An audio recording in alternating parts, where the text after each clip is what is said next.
여러분, 오늘 우리가 창세기 몇 장을 읽었죠?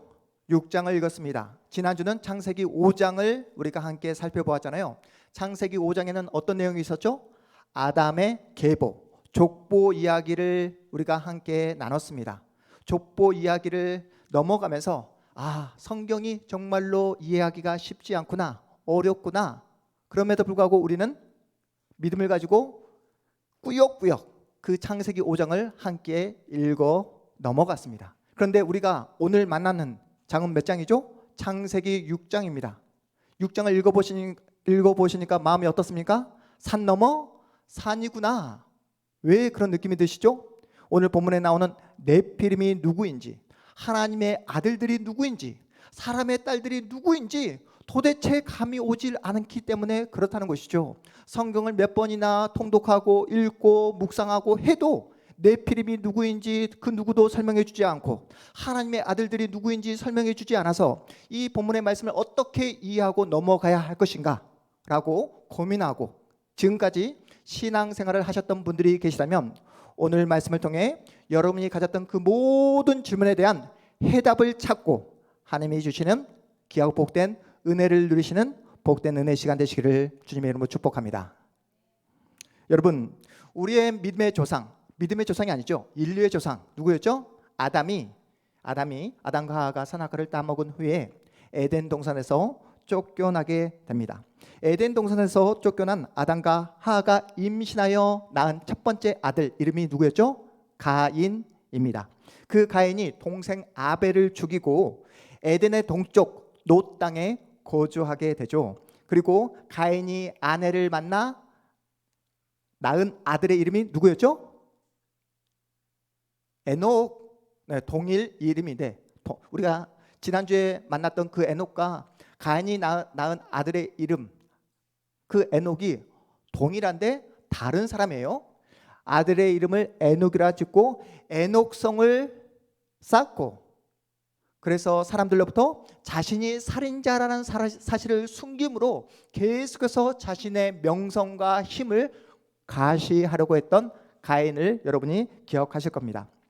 아담과 하와는 가인, 아벨, 셋만 낳은 것이 아니라 계속해서 여러 명의 아들, 딸들을 낳았습니다. 아담이 30세까지 살게 되잖아요. 그 긴 시간 동안 엄청나게 많은 아들, 딸들을 아담과 하와는 낳았습니다. 요즘 우리처럼 한두 명, 세 명 낳았던 그런 시절이 아니었어요. 우리 김혜경 집사님이 가인의 아내가 누구인지 궁금하다고 질문하셨잖아요. 인류의 조상 아담과 하와가 낳은 딸과 결혼했을 가능성이 매우 높습니다. 제가 여러 신학책들을 찾아보았고 또 지난주에 제가 이 창세기에 관련된 여러 책들을 읽고 또 열심히 공부하신 목사님, 신학자들과 함께 다시 한번 확인해 봤더니 모두가 일치된 내용이 가인은 누구의 자녀와 아담과 하와가 낳은 자녀, 딸과 결혼했을 가능성이 매우 높다라는 그러한 의견 일치를 보게 되었습니다. 그래서 제가 자신 있게 다시 한번 말씀을 드리는 거예요. 가인은 자신의 여동생과 결혼했고 자신의 가문을 이뤄갔던 것입니다. 그리고 아담은 가인이 아벨을 죽이자 누굴 낳죠? 셋을 낳습니다. 아담부터 시작한 셋의 자손 중에 우리가 지난주에 함께 살펴봤던 에녹, 그렇죠? 에녹을 살펴봤고 이 에녹이 누굴 낳았죠? 무두셀라를 낳았잖아요. 성경에서 가장 긴 시간 동안 장수했다라고 소개되어지는 무두셀라, 몇 년? 무려 969세 나이로 죽음을 맞이합니다. 에녹의 중손자이며 무두셀라의 손자인 노아 시대에 하나님은 홍수 심판으로 지면에 살아있는 그 모든 생명체를 다 물로 심판하십니다. 하나님이 노아 시대에 무서운 심판을 허락하신 이유, 배경이 되는 말씀이 오늘 우리가 함께 살펴보고 있는 창세기 6장의 말씀입니다. 우리 그래서 다시 한번 오늘 본문 1절 2절 말씀을 다시 한번 읽어보겠습니다. 6절 6장 1절 2절 시작.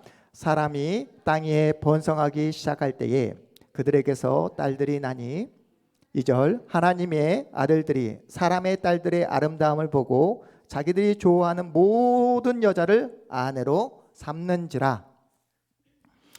여러분 여기서 턱 걸리죠? 하나님의 아들들은 누구일까?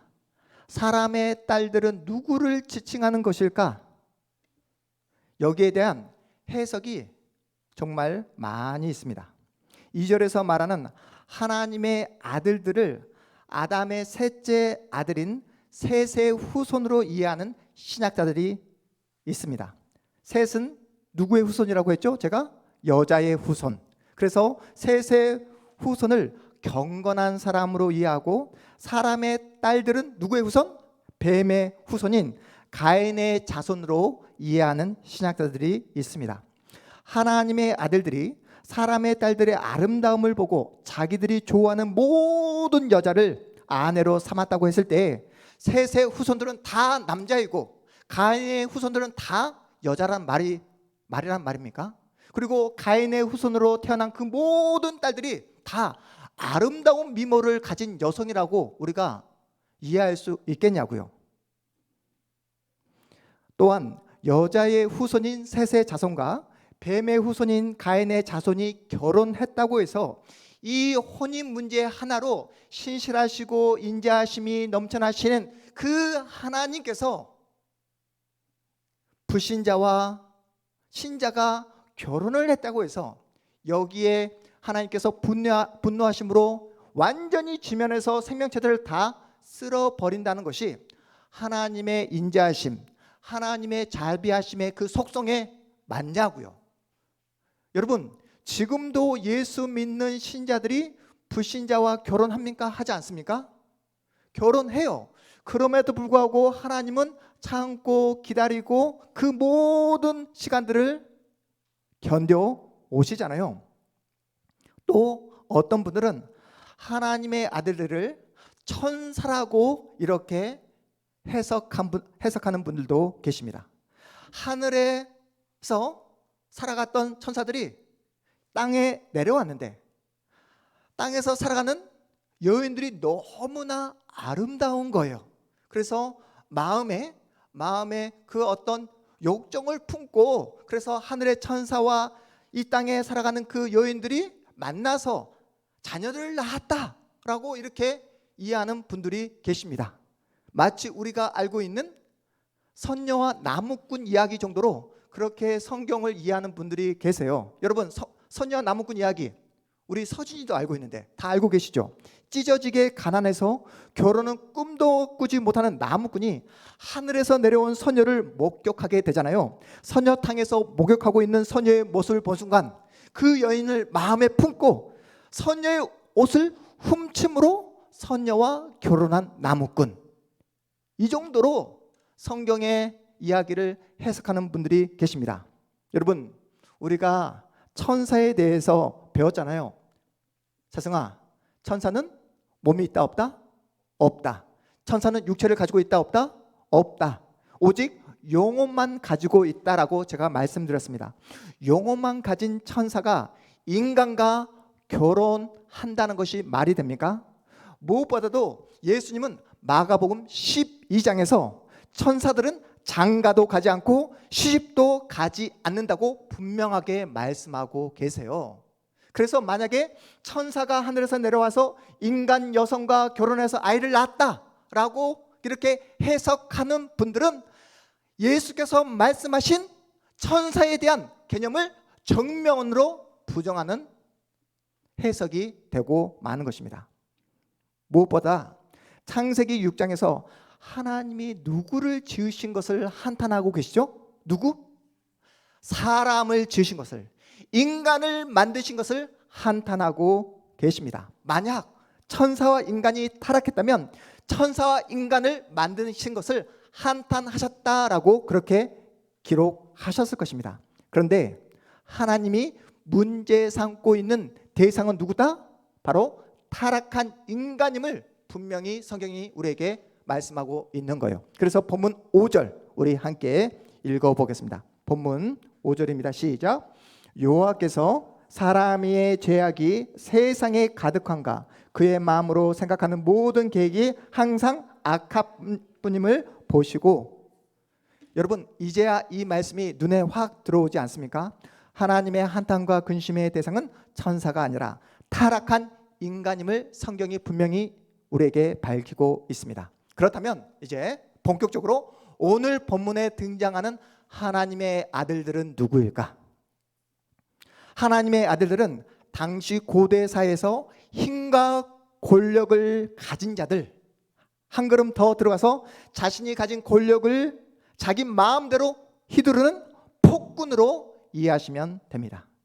자신에게 주어진 권력을 가지고 하나님 자리에 올라가 그 누구의 견제도 받지 않고 자신의 욕망과 정욕을 채우기 위해 자기 권력을 마음껏 사용하는 사람을 가리켜 성경은 하나님의 아들들이라고 이렇게 말씀하고 있는 거예요. 자신의 정욕을 채우기 위해 자기 눈에 예뻐 보이는 여성들을 자기 힘으로 마음껏 착취하고 마음껏 취한 사람들이 바로 성경에 등장하고 있는 하나님의 아들들이라는 표현입니다.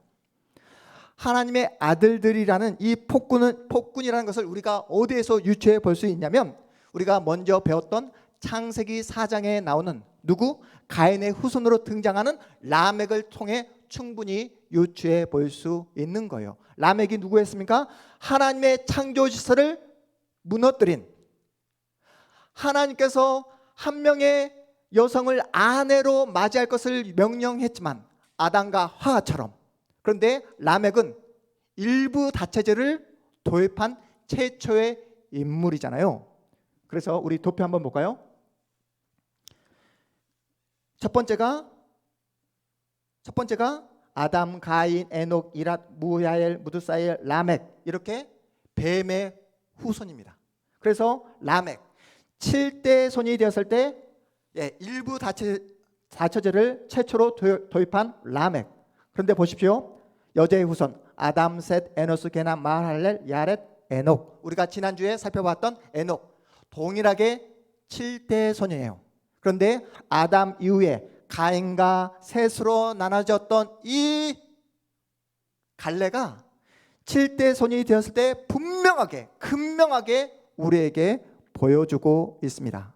라멕, 에녹을 보세요. 동일하게 7대 손입니다. 라멕은 자신이 가진 힘과 권력으로 아다, 실라라는 여인을 아내로 맞이한 다음에 그때 설교 시간에 제가 말씀드렸죠. 너희들 내 말 듣지 않으면 다 죽여버리겠다라고 아내를 향해서 폭군처럼 협박하고 두려움을 제시했던 인물이 바로 라멕입니다. 자신에게 힘이 있고 자신에게 주어진 권력을 가지고 예쁜 여성들을 자기 마음대로 취했던 인물이었던 거예요.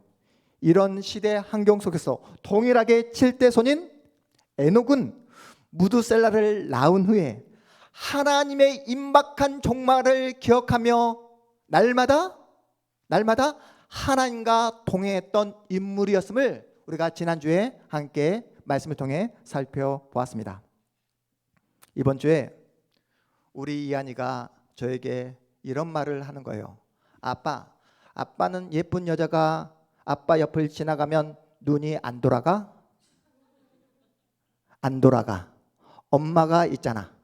우리 이한이가 하는 말, 엄마는 안 예쁘잖아. 나는 예쁜 여자가 내 옆을 지나가면 눈이 90도만 돌아가는 것이 아니라 180도 돌아간다는 거예요. 여러분 상상해 보십시오. 눈이 이렇게 돌아간다. 이렇게. 아빠, 눈이 이렇게 돌아가야지 건강한 남자인 거야. 한마디로 뭡니까? 짐승이죠. 결혼 대상자로 어떤 사람을 원합니까? 이러한 질문을 받았을 때 과거에는 그래도 체면상 성격이 맞고 댐데미를 갖춘 사람을 만나고 싶습니다 라고 이렇게 이야기했다면 요즘은 대놓고 말하잖아요. 뭐라고 말합니까? 예쁜 여자랑 결혼하고 싶어요. 예쁘면 다 용서된다고. 여성들도 마찬가지입니다. 키 크고 잘생기면 그것으로 충분하다고 이렇게 대놓고 말하는 시대가 되고 말았습니다. 아담과 하와가 선악과를 따먹은 첫 번째 근거로 무엇을 말했죠? 선악과를 본 순간 선악과를 따먹어야 되겠다라고 마음속에 그 죄악이 자리 잡게 된 그 근거로 어떤 표현을 쓰죠? 그렇습니다. 보암직도 하다. 보암직도 하다. 여러분, 선악과가 보암직도 하다고 표현하잖아요. 두 눈으로 보여진 대상에 대한 욕심이 생기고 그 욕심이 어떻게 해요? 생각이 행동으로 드러나는 그 순간 죄악을 양산하는 모습을 여러분이 기억하실 것입니다. 아담과 하와에게 시작된 죄가 만들어지는 그 메커니즘이 그대로 현대사에서도 재현 반복되고 있다는 거예요.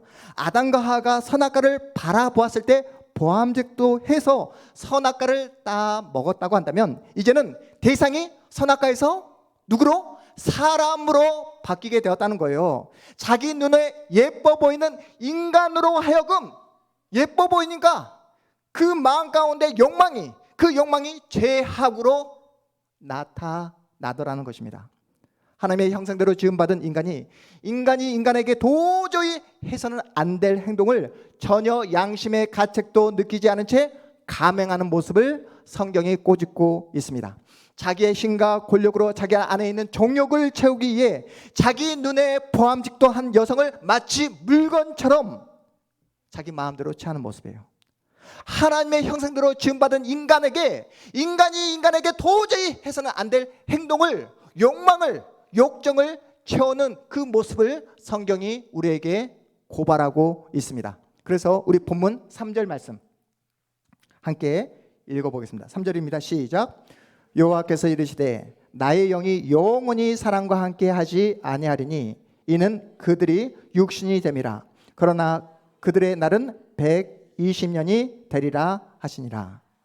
여기서 말하는 육신은 어떤 의미일까요? 육신, 우리의 몸, 우리의 피가 흐르는 이 몸을 이야기하는 게 아니에요.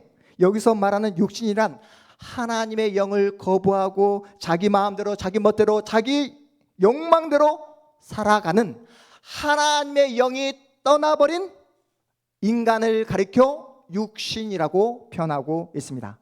하나님의 영이 떠나버렸기에 마음 가운데 전혀 양심이 작동되지 않는 거예요.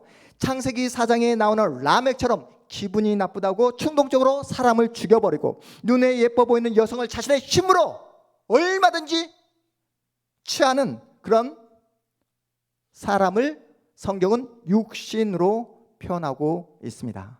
그러면서 어떤 말씀이 이어집니까? 그러나 그들의 날은 120년이 되리라. 인간의 죄악 때문에 평균 우리 지난주에 우리 권사님이 이렇게 오래 살았어요. 900년이 넘는 이 시간 동안 살았다고 이렇게 말씀하시지 않았습니까? 이 죄악 때문에 평균 900년 이상 살았던 사람의 수명이 이 죄악 때문에 이제 120년으로 짧아졌다는 그런 의미일까요? 그런 의미가 아니라 이제 이 사람들의 죄악으로 인해 하나님의 심판이 몇 년밖에 남지 않았다? 120년밖에 남지 않았다.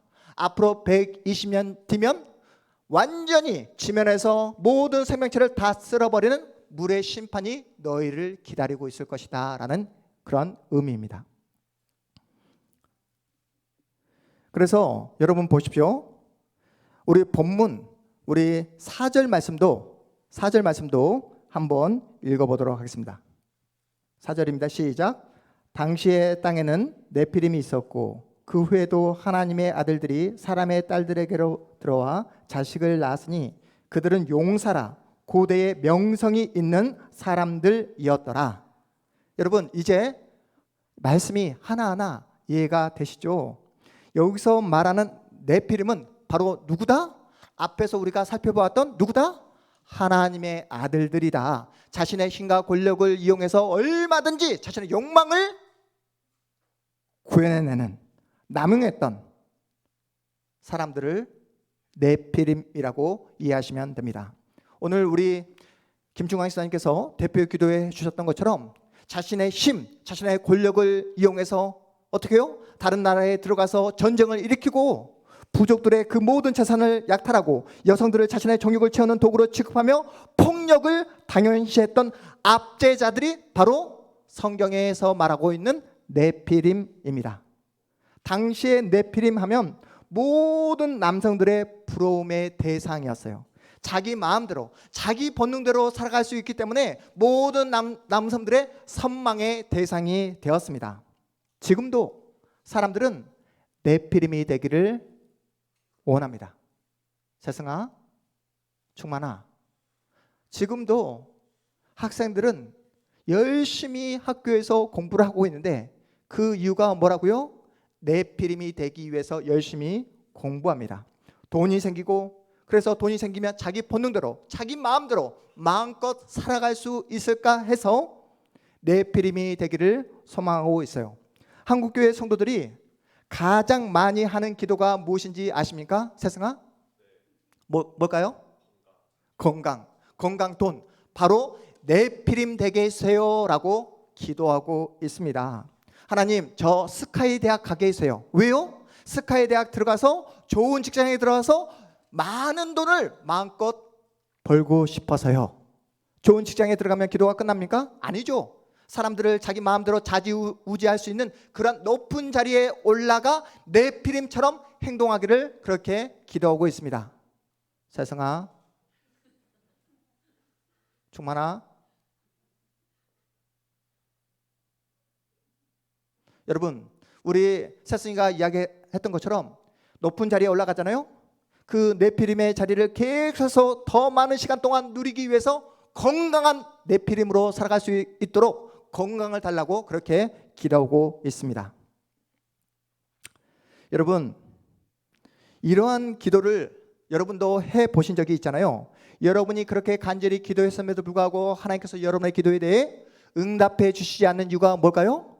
여러분은 하나님의 영이 떠나버린 네피림이 아니라는 증거입니다. 여러분, 우리는 돈으로 살아가는 존재가 아니라 누구의 말씀으로? 하나님의 말씀으로 오늘을 살아가는 존재가 바로 우리입니다. 그래서 여러분의 그 간절한 기도에 응답해 주시지 않는 거예요. 네피림은 돈을 벌기 위해 수단과 방법을 가리지 않습니다. 옆에 있는 모든 사람들 다 경쟁자로 생각해요. 짓밟고 일어서야 할 대상으로 여깁니다. 여러분은 누군가를 생각할 때 그 상대방의 그 눈에서 피눈물을 흘리게 해서라도 더 많은 돈을 벌고 싶으십니까? 우리의 마음 가운데 그런 마음이 전혀 없어요. 왜냐하면 우리의 마음 가운데 성령의 양심이 작동하기 때문에 우리는 더 많은 돈을 벌 수 있는 그 자리에 우리를 옮겨줘도 절대로 그런 행동과 선택을 할 수가 없습니다. 왜냐하면 우리는 성령의 역사, 성령의 영의 지배를 받고 있는 하나님의 자녀이기 때문에 그렇다는 거예요.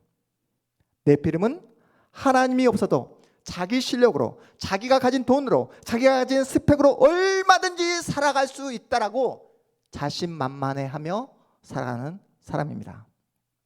세상은 이러한 네피림을 영웅시하고 찬양해요. 그들이 가진 스펙, 그들이 가진 돈, 그들이 가진 인맥을 찬양합니다. 이 땅을 살아갈 때면 여러분, 그렇게 살아가는 삶이, 그들이 가진 권력과 돈이 부러울 때가 있잖아요.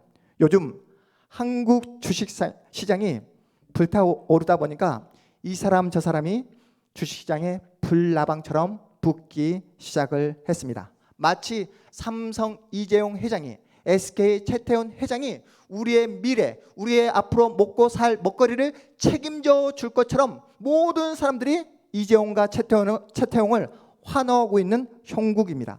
하나님께서 우리에게 120년이라는 시간을 허락해 주셨음에도 불구하고 하나님께 회개하라고, 하나님께 뉘우치고 돌아오라고 그 시간을 허락해 주셨음에도 불구하고 우리는 여전히 그 죄를 양산하고 있는 네피림을 부러워하고 그 네피림을 찬양하고 있는 그 존재가 바로 인간이라고 성경이 우리에게 고발하고 있는 거예요. 하나님, 제 인생은 이렇게 끝나지만 제 자녀만큼은 네피림 자리에 올라갈 수 있도록 도와주세요 라고 기도를 하고 있다니까요.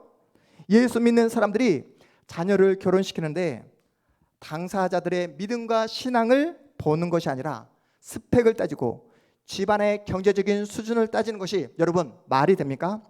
교회에서 믿음이 좋기로 소문난 장로님, 권사님 가정에서 예수를 안 믿는 건 용서가 되어도 돈 없는 건 용서가 안 된다고 이런 말을 하더라고요.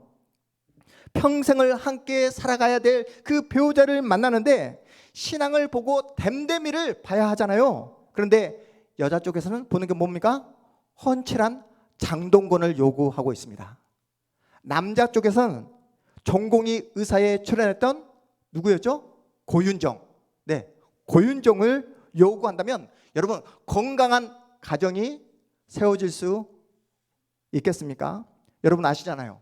장동건하고 결혼하면 장동건은 절대로 가정에 충실하지 않아요. 맨날 밖으로 싸돌아 다니게 되었습니다. 고윤정하고 결혼하면 청만아, 고윤정하고 결혼하면 좋을까? 이번 주에 외모라는 주제로 가정에서 이야기를 하는데 제 아내가 이한이 수한이에게 이런 말을 하는 거예요. 얼굴 예쁘고 잘생긴 거 다 필요 없다. 다 얼굴값 한다. 아빠 봐. 아빠는 가정적이잖아. 이 말을 칭찬으로 들어야 될지 비난인지 순간 이해가 잘 안 되더라고요. 여러분, 하나님의 형상대로 지음받은 인간이 본능과 욕망을 쫓아 살아갈 때 하나님의 마음은 어떠하겠습니까? 우리 본문 5절부터 7절까지의 말씀 함께 읽어보겠습니다. 5절에서 7절까지의 말씀 함께 읽습니다. 시작.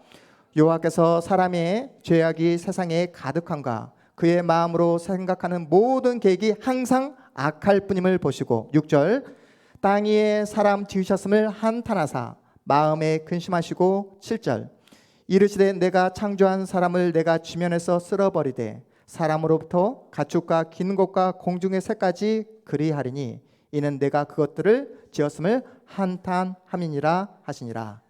아멘. 여러분, 오늘날 우리가 살아가는 이 시대, 이 현실을 여러분 하나님의 마음으로 시선으로 한번 바라볼 때 하나님의 마음 가운데 어떠한 마음이 들겠습니까? 하나님의 진노, 하나님의 임박한 심판이 여러분 보이지 않으십니까? 하나님의 형상대로 지음받은 인간이 상대 사람에게 대하는 모습들을 보십시오. 수많은 죄악들이 가득합니다. 세상에서만 그러한 죄악들이 넘쳐나는 것이 아니라 하나님을 믿는다고 말하는 교회 공동체 안에서도 하나님의 마음을 힘들게 하고 하나님의 마음 가운데 슬픔과 아픔을 주는 그러한 행위들이 얼마나 많이 한국교회 가운데 나타나고 있는지 모릅니다. 하나님은 이러한 죄악된 모습을 바라보며 사람들을 지면에서 다 쓸어버리겠다라고 말씀하십니다.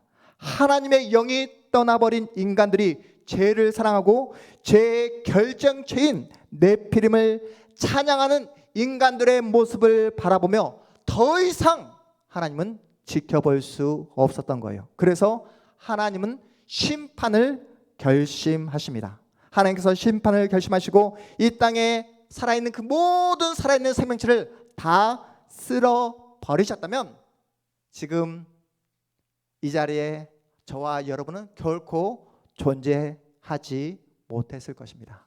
오늘 본문의 핵심입니다. 하나님의 은혜의 말씀, 우리 본문 8절 말씀 함께 읽어봅니다. 시작. 그러나 노아는 여호와께 은혜를 입었더라. 우리 8절 말씀 다시 한번 시작. 그러나 노아는 여호와께 은혜를 입었더라. 아멘. 지면에 사는 모든 사람들이 죄를 짓고 죽음을 향해 달려갈 때 노아 한 사람만이 하나님의 은혜를 입었다라고 말씀하고 있어요. 모든 사람들이 하나님의 영에 떠나 죄악을 향해 달려가고 있을 때 누구? 오직 한 사람 노아만이 하나님의 영, 하나님의 은혜를 입었다라고 말씀하고 있습니다. 여러분, 성경에서 말하는 인간의 세 가지 특징, 본질에 대해서 제가 여러 번 여러분에게 강조했잖아요. 인간이란 존재는 첫 번째 뭐하다? 악하다. 두 번째 게으르다. 세 번째 변덕스럽다라는 것입니다. 여러분 그렇지 않습니까? 매주일 이 예배 시간에 여러분이 나와서 하나님의 말씀으로 은혜를 누리고 그 말씀을 통해서 결단을 해도 주일 예배가 마치고 나서 이 교회 문을 나서고 나면 또다시 세상이 보여주는 그 유혹 앞에서 넘어지고 세상을 부러워하는 나의 모습을 우리는 매주 경험하고 있습니다. 그러한 우리의 본능을 우리의 힘으로 우리의 의지로 결코 이겨낼 수 없다는 거예요. 우리의 본능대로 살아가면 끝은 하나님의 무서운 심판뿐입니다. 그래서 하나님은 하나님이 선택하신 자녀에게 하나님의 영을 허락해 주시는 것입니다. 오늘 이 시간 예배하는 여러분의 그 심령 가운데 노아에게 허락하신 하나님의 영, 하나님의 은혜가 여러분의 그 심령 가운데 넘쳐나시기를 주님의 이름으로 축복합니다. 하나님의 영이 임해야 한 번뿐인 우리의 인생, 본능을 쫓아 살아가는 짐승의 삶이 아니라 하나님의 형상대로 지음받아 참된 인간다운 삶을 살아갈 수 있다는 거예요. 그래서 여러분 기도하셔야 됩니다. 여러분의 영혼을 위해서 날마다 간절히 기도하셔야 돼요. 날마다 주의 영, 성령의 인도함을 받게 해달라고 기도하셔야 됩니다. 오늘 우리가 서로를 바라보며 축복하며 우리가 인사했듯이 당신의 삶 속에 당신의 모든 일상 가운데 하나님의 영, 하나님의 은혜가 가득하기를 소망합니다 라고 인사했듯이 서로가 서로를 위해서 여러분 기도해 주셔야 되는 거예요. 특별히 오늘 대표 기도해 주신 우리 김충광 목사님 말씀을 증거하는 저를 위해서 기도하셨잖아요.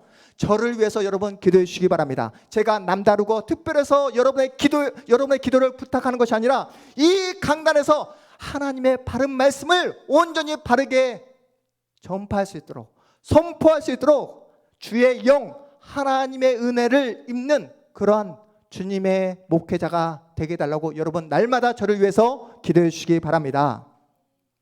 여러분 우리가 이렇게 점잖게 하나님 앞에 예배를 드리지만 주의 영이 우리로부터 떠나게 되면 우리는 어떻게 된다? 어떻게 된다? 한순간에 짐승이 된다니까요. 우리가 주의 영이 임하게 되면 순한 양이 되어서 하나님의 말씀을 바라보고 하나님의 영광을 우리가 기대하지만 우리로부터 주의 영이 떠나게 되면 우리는 순간 어떻게 변합니까? 서로를 물어뜯는 이리가 되는 경우를 제가 목회하면서 얼마나 많이 경험을 했는지 모릅니다. 하지만 주의 영이 임한 신자들의 삶의 모습에는 어떤 모습이 나타납니까? 상황과 환경에 의해 좌지우지 되지 않더라고요. 눈에 보이는 세상을 쫓아 살아가지 않더라고요. 세상 사람들은 하늘을 원망하고 나를 낳아준 부모를 원망하고 자신의 인생을 한탄하고 절망하면서 자폭해버리지만 주의 영이 임한 신자는 나에게 허락하신 나의 현실을 믿음으로 받아내고 그 현실에서 끝까지 하나님을 바라보는 사람이 주의 영이 임한 하나님의 사람인 줄 기억하시기 바랍니다. 오늘 설교를 마무리하면서 사도 바울이 했던 고백을 다시 한번 우리의 심령에 새기면서 말씀을 마무리하도록 하겠습니다. 우리 동탄 한마음교회 성도라고 한다면 가족이라고 한다면 여러분이 다 암송하고 있는 말씀 고린도후서 6장 10절 말씀 우리 마지막으로 읽고 보고 암송하는 시간 갖도록 하겠습니다. 고린도후서 6장 10절 마지막 절 네, 우리 함께 보고 읽고 마음속에 새기는 겁니다. 시작. 근심하는 자 같으나 항상 기뻐하고 가난한 자 같으나 많은 사람을 부욕해 하고 아무것도 없는 자 같으나 모든 것을 가진 자로다. 아멘. 여러분 보세요. 주의 영이 임하게 되니까 근심하는 자 같으나 어떻게 하고요? 항상 아니 조건에 따라서 이때는 기뻐했다가 이때는 짜증내는 사람이 아니라 근심할 수밖에 없는 상황과 환경이 나에게 다가온다 할지라도 주님을 바라보기 때문에 항상 기뻐하고, 어떻습니까? 또한 가난해요. 가진 게 없어요. 그런데 많은 사람들 부욕해 하는 사람이 되는 것이고, 아무것도 없는 자 같으나 모든 것을 다 가진 자로 살아갈 수 있다는 거예요. 바로 이 시대의 노아가 되어서 더 이상 세상에 마음을 쏟는 것이 아니라 하나님께 마음을 다 쏟고 하나님이 원하시는 정당한 믿음의 길을 걸어가는 이 시대의 참된 노아로 살아가는 복된 여러분의 생애 되시기를 주님의 이름으로 축복합니다. 우리 모두 자리에서 일어나시겠습니다.